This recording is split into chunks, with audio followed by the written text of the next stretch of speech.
How's it going, everybody? It's Krusty Old Crow back again with another tactical perspective toy review special on predictions and what I'm expecting in 2026 from this G.I. Joe classified line out of Hasbro. The last couple episodes you saw me focus on Joe's exclusively, and I had a set of logic strategies for talking about them, and then on the next video you saw me do Cobra, and I used a separate set of logic strategies and, you know, projected some thoughts onto them as to both those lines. Well, we can see in 2026, based off what Hasbro is showing us in the line now and what's coming by the end of the year going into 2026. So I've talked a lot about the storytelling, and I've talked a lot about where I see things fitting in and the fiscal side of things, you know, and the approaches. Today, what I want to focus on is the sub-teams, which is a completely separate topic when you're trying to predict what's coming down the line. You have these defined lanes to go down. And today I'm going to go down a couple of those using a couple websites you're going to see me using. I'm going to use Yojo Archive for some of this, everything after 94, basically. And I'm going to use the toycollectorsguide.com for everything from 82 to 94 in between. Those are my staple sites, are great reference sites for just refamiliarizing myself with what was out in the line in our glory days of our youth. For us, myself being a collector from the 82 to 87-ish kind of line there. And then, of course, returning for classified after my life in the military and retiring, right? So I'm not going to focus on all the sub-teams, guys. That would take too long. I want this to be roughly about a half hour, left or right by 5. So I'm going to focus on, go figure, 5 sub-teams that we're going to talk about today, all right? I'm going to focus on the Tiger Force, the Night Force, the Ninja Force, the Marauders / the Renegades, all under Sergeant Slaughter. And then we'll end strong with one out of Cobra, our favorites, the Dreadnoks, all right? Afterwards, what I'll do is I'm going to give you a 6th, my dream team, as it were. If I were responsible to go to Hasbro and team up with Lenny to come up with a new sub-team for Joe, rooted somewhere in what we've seen before, what would that look like and what innovations would I bring to it? And I'll also talk about maybe a new direction for sub-teams really briefly in another familiar taste from the past when we dealt with Joe as a toy line. When I go through Tiger Force through the other 5 there, all 5 of those teams, I'm going to pick one guy I just want to see or think they should do for that line and move on, all right?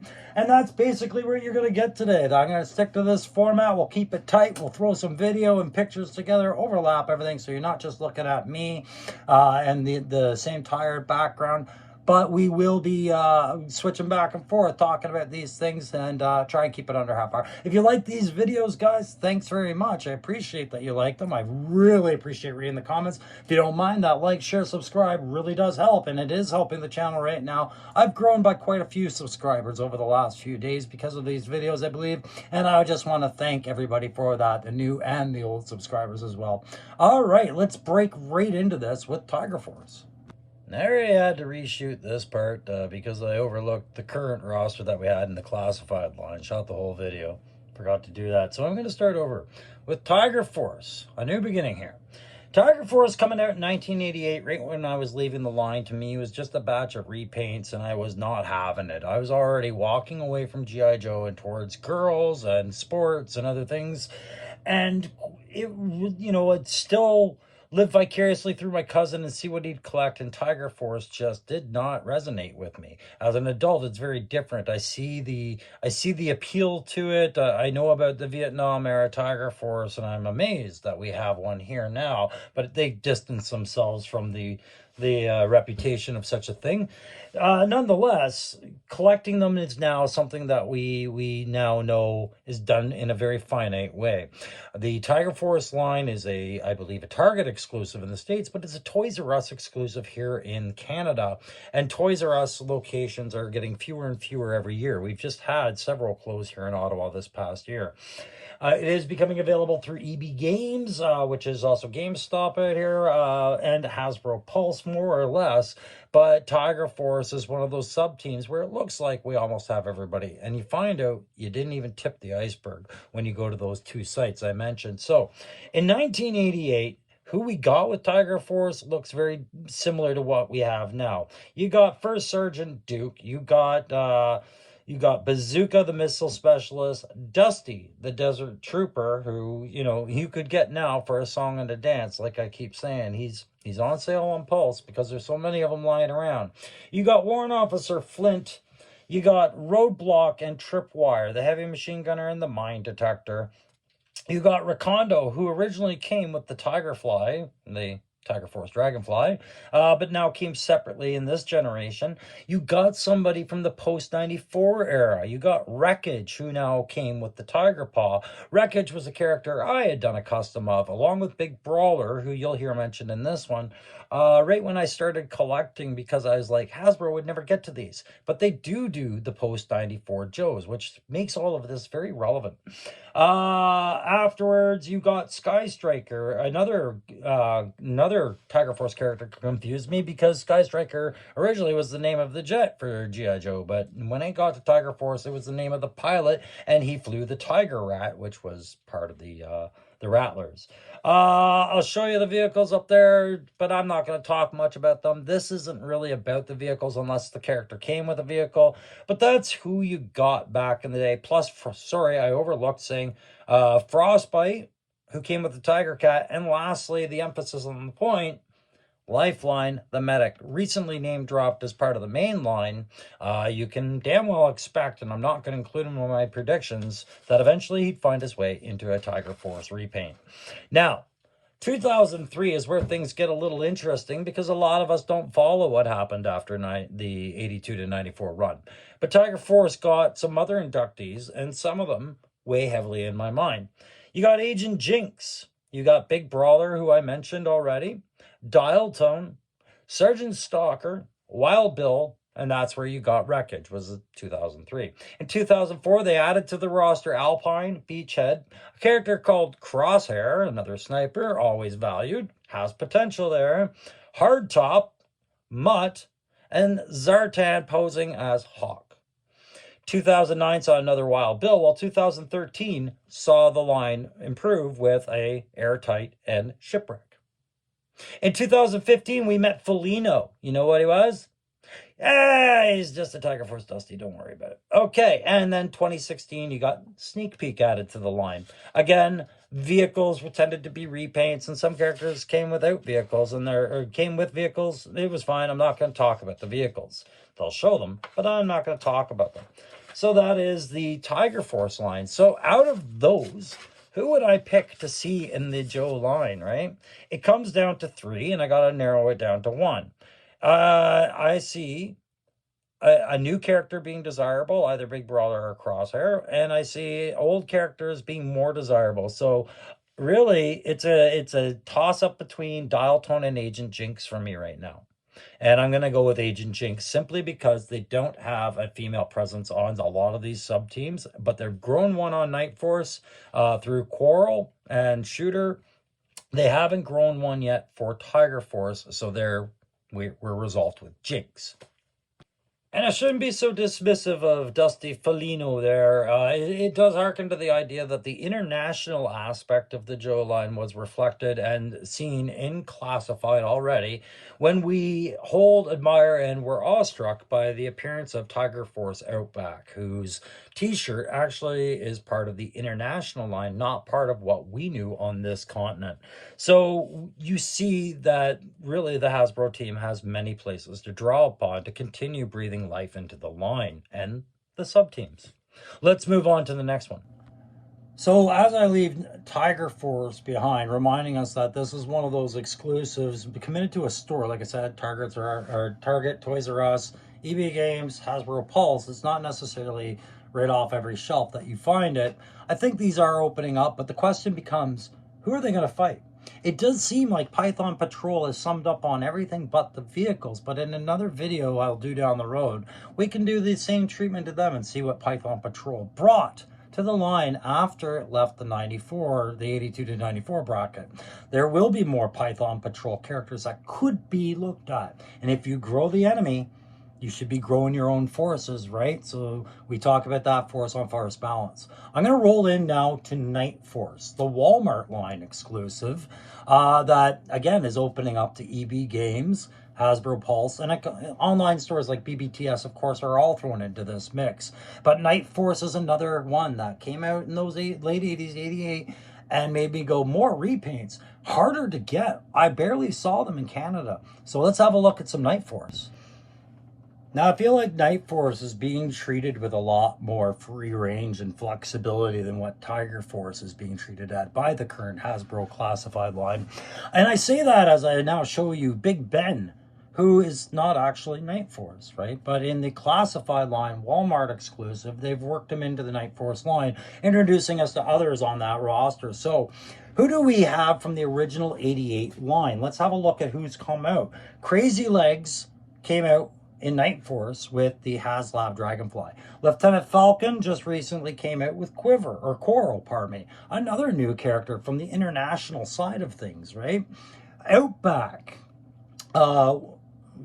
Outback was Night Force. Psych Out, Sneak Peek, and Tunnel Rat, all in 88. And again, coming out in these 2-packs, which Hasbro's only dipping their toes into 2-packs, guys. Trust me, Night Force could have been a bigger nightmare. In 89, they joined them with Charbroil Lightfoot, Muskrat Repeater, Shockwave, and Spearhead. Okay, and that was basically the end of it for a while into 2003. But in the 88 and 89, we did see vehicles that were all repaints of other Joe vehicles worth note. So we had the Night Blaster, the Night Raider, the Nightshade, the Night Storm, and Night Stalker, right? In 89, that was joined by the Night Boomer, the Night Ray, and the Night Scrambler. And in 2004, as we jumped ahead and revisited the line again, they came up with the Night Force Grizzly main battle tank. Now, 2003 is when they started resurrecting more of the Night Force, and they joined characters with Crosshair, Duke, and Nunchuck, interestingly enough, which I did my own conversion on because I had researched that a while ago, but I didn't base it on what they did. I just said I could repaint this. 2004 brought Action Man, which should be interesting to see when and if they ever do that. But we saw Beachhead, who's now a part of the line. Flint, Roadblock, Short Fuse, Tunnel Rat, Grunt, and Gung Ho, who, again, I just finished talking about how Gung Ho needs a variant out there because he's an underappreciated name in the line. 2014 brought Crazy Legs and Falcon again, and on the international market, they got Spearhead and Max. I missed 2009, Outback Shock Blast, which was a renaming,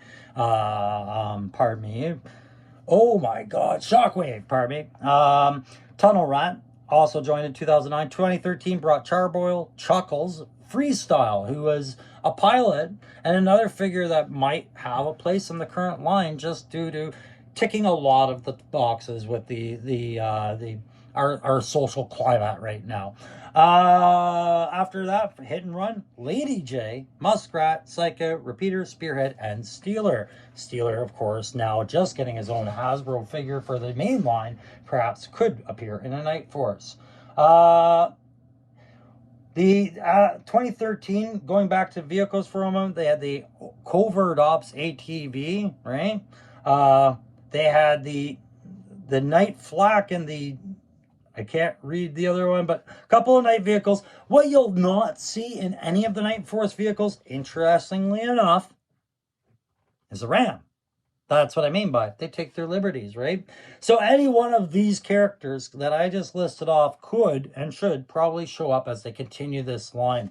Now, Night Force is one that they don't seem to have a problem throwing into HasLabs, again, locking them behind another hurdle. If it wasn't bad enough that they were Walmart exclusive, some of them are HasLab exclusives.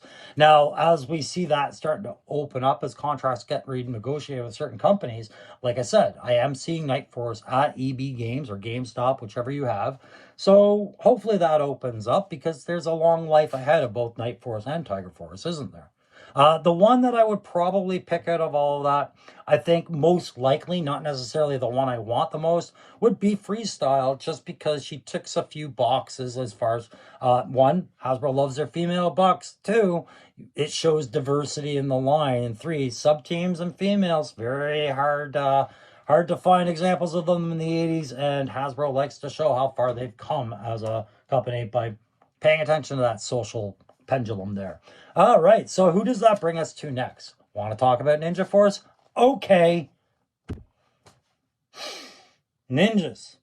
Whether you believe in them or not, they were huge in the 80s and the 90s. The Ninja movie was a great way for a lot of single men to pass time, drink beer, and pose in the mirror. It was an awesome time to become a master of whatever degree black belt you could find. But if you were a ninja, right, that was something back in the 80s. And of course, kids grew up idolizing ninjas. That's why we have Power Rangers and Ninja Turtles and, well, Ninja Force. Ninja Force looked kind of silly when I saw it as I gauged out of that line, and my opinions didn't even change as I re-emerged into the line as an adult during the COVID era. But what did grow was the respect for a challenge like that.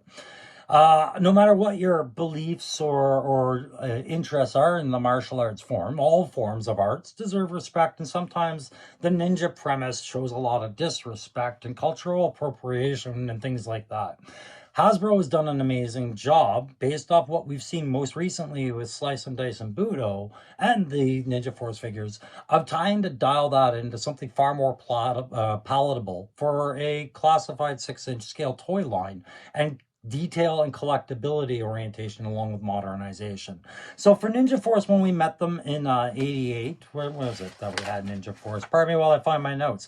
92 for Ninja Force. We were first met by Dojo, Nunchuck, Storm Shadow, and Jabang. Now, we have the Nunchuck. We don't have a Dojo. Storm Shadow is an earlier release, and this particular Storm Shadow in the early one line, thank God I don't have mine handy. While it looks really cool, it was one of the worst classified figures I've ever had in my hands. Very rickety figure, and I would love to see them do a new version of that to tighten that one up for the Ninja Force line. A stronger version of that. In 93, they were joined by Banzai, Scarlet, Bushido, a Snake Eyes, and then a character called the Ginsu. The Jingzu, right? But it's spelt and sounds like the Gingzu. What I didn't see on the Yojo site, but I did see on collectors or toy collectors site, was a Zartan for the Ninja Force at that time. I believe he was a part of that line in 93. And then they really didn't get much love after 2012, really, until 2012, 13, 14, 16, 17, where really they just updated us with new Storm Shadows, another Jabang, another Nunchuck, and a Dojo Scarlet, all right? So for Ninja Force, like I said, Hasbro has given it love. They've given us blue ninjas. They've given us red ninjas. They've given us a lot of Snake Eyes and a lot of Storm Shadows, including the Ninja Force Storm Shadow. But they've been folding in ninjas from other places, right? So I bring to you Kamakura from the Devil's Due and all that stuff. That's what brings us hope that maybe Don Marino would join the Ninja Force in a future line. But based off everything that I just read from you, really the one that I'm waiting for them to do, I'm going to say put it in there, is Ninja Force Bushido, or no, just kidding, Scarlet. So a third female. Why? Because Scarlet reprints are always popular. Why? Because that's Ninja Force Scarlet is hideous. Why? Because they that will have reuse as they do other characters down the line and explore the line later. Maybe, I have no idea. But Scarlet's a Joe, and Joe sell, right? She's a core Joe. So that would be my opinion on Ninja Force. I think the line has a lot of really great potential with this current creative team, not just in the modernization, but in their willingness to take free reign with the Asiatic kit selection that they're using. They're not limiting themselves to what that character came with back in the 80s. They are opening up those horizons and growing your arsenal and a lot of the appeal. So I'm really impressed with the Ninja Force line, more so than a lot of others, just because of what they've put into it so far. All right, so that's Ninja Force. Who we're going to get into now? Before I get on to the next team, I forgot to mention that Ninja Force did have a couple of vehicles. They had the Ninja Lightning, which was a bike, and they had the Pile Driver, which was, I don't know what that was, a merry-go-round with spikes? It just is what it is. All right, let's talk about the 1989 Sergeant Slaughter's Mad Marauders, and we're also going to throw in his Renegades into this because of the finite list of they had 3 members, but also because later in the line, around 2011, they all kind of got blown into the same thing. But Sergeant Slaughter's Marauders, those classic green and blues that we've got, you can see my Sergeant Slaughter is still in his box because his came with his cover off, and Sergeant Slaughter prefers it on. He made a stink. So I hung on to that one and left it in the box. But here's what we got in 89. We got, of course, Sergeant Slaughter, but we also got Barbecue, Footloose, Lowlight, Mutt, and Spirit as a part of that team. Now, you'll notice right off the hop, 2 absentees that we see potential for. Footloose, who we just got the figure with on the more recent wave, and then Mutt, who comes with Junkyard, of course, who, why not? We could expect him anytime, I'm sure. In 2011, again, sorry, to go to the Renegades, we had Taurus, Red Bull, Red Dog, pardon me, and Mercer. And Mercer we see coming with the Sergeant Slaughter as it is already. Told that the other 2 are on their way. They're in the plans, right? So let's look at what got updated in 2011. They updated Barbecue. They brought us another character, Bull, which as best as I could tell is Taurus, or maybe he's an amalgam. Maybe he's something they tried to do. I don't know the story. If you guys know the history of Bull, and maybe JLS is watching, he's like, I could tell you. Guys, check out JLS, but let me know in the comments. Falcon joined up. We got another Lowlight. We got Mercer again, Red Dog, Spirit. But then we talk about the internationals, and they changed Sergeant Slaughter to Sergeant Smasher. Lowlight remains Lowlight. For vehicles, they got a cool assortment for the Mad Marauders that I did appreciate. The Mad Marauders in 89 brought us the Armadillo, the Equalizer, and the Lynx. Some great weapons platforms based on a main battle tank chassis. I thought that was great. It reminds me of things like the Gepard, which is an anti-air tank. Some good potential stuff there. Wouldn't mind seeing some of that, but we're not talking about the vehicles today. However, on the international market, they decided that Sergeant Slaughter's Mad Marauders and his Renegades should be posted out into the ocean on a battle platform in the Estacado National Ataca. I can't say the Spanish or Latin version of that, but basically they want to sit them out in the ocean. Cool. So that's the Mad Marauders. Now, who do I think is coming next? It's sure Mutt or Footloose. Both of those make sense. Who would I like to add from maybe later in the line? I do think there's another spot for a Falcon, but I'm kind of curious. Show me Bull. Let's do the blank slate Bull approach and see if you can separate Bull from Taurus. Okay? Anyways, that's the Mad Marauders and the Renegades. Do I see them growing that line? Quite possibly, because they are throwing up more Cobra lines, as we see with the, what, for lack of better words, Ghost Company, that they're making it a Crystal Ball and the Ghost Vipers. So that's the Mad Marauders. We're up to 4 already, guys. I'm going to move right in to probably one of our alt favorites. Not the Joe team, but a Cobra sub team. Kinda. We're calling them the Dreadnoks. Let's talk about the Dreadnoks for a minute. The Dreadnoks are one of the earlier iterations of a sub team that we got, because we started in 94 back when Zartan showed up riding his Chameleon. We would be soon followed by kind of the order we were getting them in, right? 85 brought us Buzzer, Ripper, and Blowtorch. Well, we've got them in the line. 86 brought us Monkey Wrench, which people are starting to see now. It brought us Thrasher. Of course, he was coming in that Thunder Machine, which everybody wants to be another HasLab, or maybe a made-to-order, or a retail, but they just want it, right? And Xandar and Zorana showed up at the 86. Now, between 87 and 88, we only got, or pardon me, 89, we got 3 other ones. We got Road Pig, Zanzibar, who came with his own skiff, and Naugahyde, the poacher, who we already have in the line. So really, out of all of that, we're missing Thrasher and Zanzibar, right? But are they the only ones out there? Well, no, because in 91 to 93, they did different versions of Road Pig and Zorana. 2001, they did another Zartan. 2002, they did another Ripper, another Zartan, another Zartan.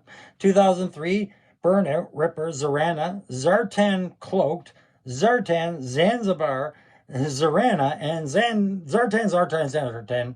One more? Zartan. 2004, this is the big one that I wanted to include them for. We were met with the Dreadheads, and this is a concept I've thought about for a while. This, I think, would work for Hasbro any day now. I've always seen the Dreadnoks not as a bike gang because they've grown out of that through their activities. They're now a militia, and a militia grows. A fervor support, and certain neighbors want anonymity. It starts masking up to join their cause. It could be a dangerous ground to start showing these things in a toy line, but I think, bash on, Hasbro, you're doing well. Follow your gut. And your gut told you to grow the Dreadnoks. So let's bring in the Dreadheads. So let's bring in Billy Bob, Cletus, Joe Bob, Otis, Roscoe, and Vance. Be bold. Build them a troop builder. Give us some options. Maybe 4 heads for $2. Maybe 6 heads for $3. And I'm not talking dollars. I'm saying throw in 3 figures in a box, but give us 6 heads. And maybe we buy 2 boxes to build up the Dreadheads. Who knows? But I see a lot of potential there. I think it's a good investment. I wouldn't save it for a PulseCon exclusive or anything like that, or an SDCC, or yeah, more importantly, a San Diego Comic-Con or a New York Comic-Con exclusive. I wouldn't do that. I would actually give the Dreadnoks their very first troop builder and see what people do with that, based off something similar to what I just described. As you can see, these characters, they have a lot of commonalities. Where else did we get? We got more. In 09, pardon me, we got Monkey Wrench Torch Zorana ×4. In 2010, we got a character called Storm Rider and Zartan. So Storm Rider, another one we could possibly get. 2011 brought us Burnout, which I think would make for a fine Dreadnok as well. Thunder, Road Pig, Zanzar, Zanya, Zanzibar, all the Zanzibars and Zanyas reprints you could ask for, including 2015, 16, and more Zanzibars. Internationally, we got 2 Buzzers, 2 Rippers, a Road Pig, a Xandar, a Zanzibar, or sorry, a Xandar, a Zorana, and a Zartan. This is getting hard. Too many Z's, guys. For vehicles, all right, the Dreadnoks got the Chameleon in 84. It came with Zartan. It's missing in the line now, which leads me to believe that could be another low-hanging fruit set at a low price point that Hasbro could present us. Yet another Zartan, but this time with the Chameleon. Maybe. Who knows? We're not predicting vehicles here. In 86, they started doing a couple sets. They did the air assault set. They did the ground assault set. Repainted vehicles into Dreadnok colors. You know, if you're a McFarlane fan, you might be saying this is the point where they started jokerizing everything. And they did. 87 brought us the air skiff. That came with Zanzibar. And it brought us the Dread Cycle, which came with nobody. I think that's another endeavor that they could look at to throw in Heart Wrencher, who wasn't included in any of this because I think she was a Devil's Due product. I'm not sure what Heart Wrencher's story is. But there's been people asking about her over Zanya. 88 brought us the Battle Pack, 89 brought us the Dread Cycle and the Dread Stun, and then 2010, another Dread Cycle, right? The Battle Pack I thought was cute. You can throw it in as a vehicle, but really that was just your cheap little half of a figure cost accessory that Mom bought you to shut you up so she could get you out of the store without you asking for more. All right, and that covers the Dreadnoks as far as what they had over the years, as I whipped by it, pardon me. But what's the point of that? It's to show you that we haven't even really gotten halfway through. We could continue to grow the Dreadnoks through variants, but why bother? What we're waiting on is the vehicles. The vehicles, a lot of them are repaints, but there's a couple of originals in there that Hasbro has acknowledged we want. But where was the talk of this troop builder? Why do we not talk about it? Shouldn't we talk about it? Would you, in the comments, like a troop builder like the Dreadheads, or would you like maybe something opened up a little bit more to create more generic Dreadnoks. And how would we do that? I think the Dreadhead's appeal is the fact that they have a uniformity, but a little bit of ad hoc going on to them that I think Hasbro team could exploit very well. So that's covered the 5 teams, guys. I've covered Tiger Force, I've covered Night Force, I've covered Ninja Force, I've covered the Mad Marauders and the Renegades under Sergeant Slaughter, and I just covered some of the Dreadnoks. Now, I could have gone into greater lengths, but like I said, I'm on a time crunch. I want to keep this video workable with you guys. So now let's talk about some dreams here. I'm going to tell you about a dream team, and I'm going to tell you about a dream strategy I'd like to see. Dream team that I would like to see in the G.I. Joe classified line won't happen, but it could, but it won't.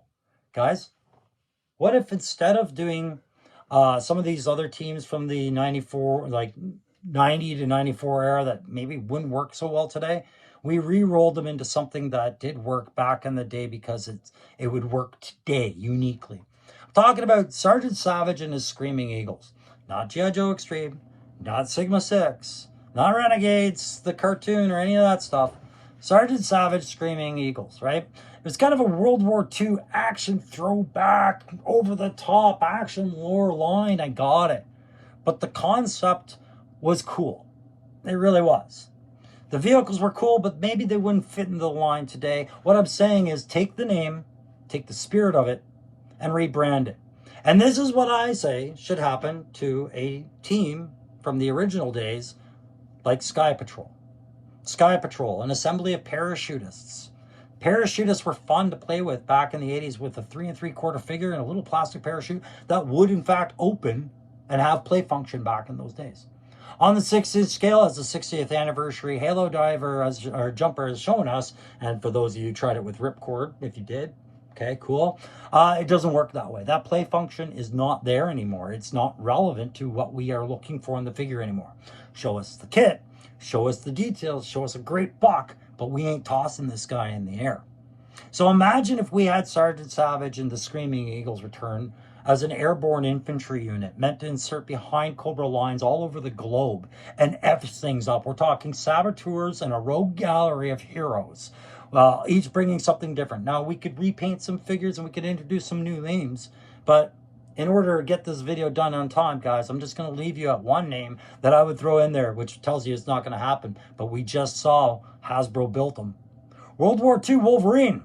I see Sergeant Savage as Jimmy Howlett in this universe, and Jimmy Howlett runs the Screaming Eagles as Sergeant Savage. It kind of goes well together. Of course, it would never happen, but it just shows you, isn't it fun to just piece these things together? All right, let's talk about that dream strategy. I think that we need to get away from the sub-teams for a little while, right? We've got them started. We shouldn't go and do every sub-team. I talk about the DEF and the Headhunters like they're destined, but perhaps they're not. But what if we focused instead special missions teams? Guys clamor for special missions teams. Brazil, the comic special missions teams was very well read. People liked it. It's a title that works and is synonymous with Joe. I think it's time for Hasbro to start doing special mission team sets. And I'm not talking about individual figures. I'm talking about perhaps 4 packs, 3 packs, 2 packs, some sort of bundles with thematic pieces that go with them that tie it into those special missions teams. We have Arctic, we have desert, sure. Jungle, sure. Urban, city, sure. Eco, I don't know. Anyways, you guys see where I'm going with that. That's where I think we should go. Instead of continuing to beat the sub teams to death with massive rosters, sum them up where we're comfortable, move to special missions teams. All right, guys, that's going to do it for this tactical perspective. Let me know if I hit any triggers with you in the comments. I'm not trying to upset anybody. Just want to talk Joe, have a little fun. But the bottom line is that I love G.I. Joe. I love the classified line. I do collect the same sub-teams. Not always happy about how I have to jump through certain hoops to get certain characters, but that's the game now. I am no longer the little kid buying them off the shelf, passionate about war toys in general because I'm only 4 foot nothing. I'm now an adult with my adult money, and where I spend it and who I pay that shipping fee to and the challenges I have to it are all relevant. So that's why I like to predict what's coming down the road or have an informed opinion so I can anticipate whether or not I'd even be interested. Some of the sub-teams in G.I. Joe have not interested me. Python Patrol is one of them. But yet we explore them anyways. I want to thank you guys for your time. Thanks for the new subscribers. Thanks for the old. And we'll see you on the next Tactical Perspective. Take care.